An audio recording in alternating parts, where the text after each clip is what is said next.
Les enjeux du développement durable étaient au cœur de ce concours destiné à présenter le meilleur projet sur le thème Femmes et développement durable. Les 13 candidates ont chacune présenté et défendu en 3 minutes leur projet.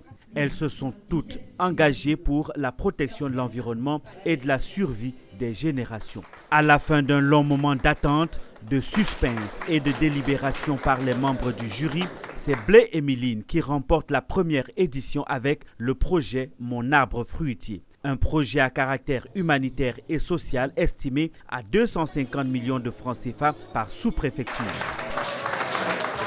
Un projet innovateur, nous avons l'habitude de voir dans nos villages que ce sont des arbres qui ne font que les feuillages, qui n'apportent rien à la population.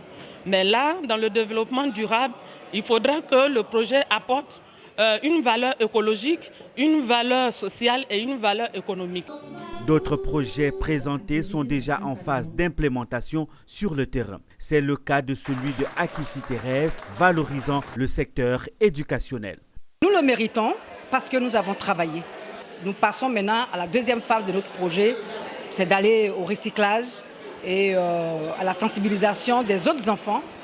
Ces différents projets dans le domaine de la protection de l'environnement ont retenu l'attention de la représentante du ministre de l'Assainissement et de la Salubrité. Elle félicite les gagnantes et s'engage à suivre leurs projets.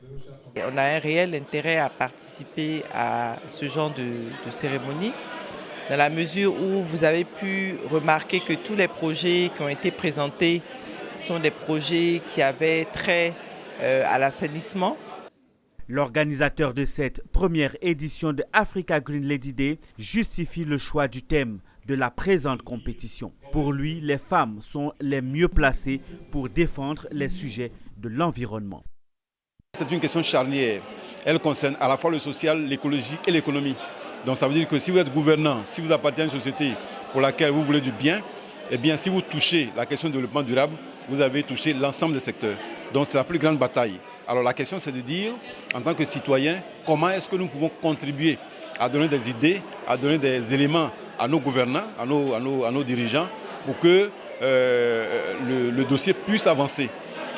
Abidjan ouvre ainsi la série des finales de African Green Lady Day. La prochaine va se dérouler dans les prochains jours à Ouagadougou, la capitale du Burkina Faso.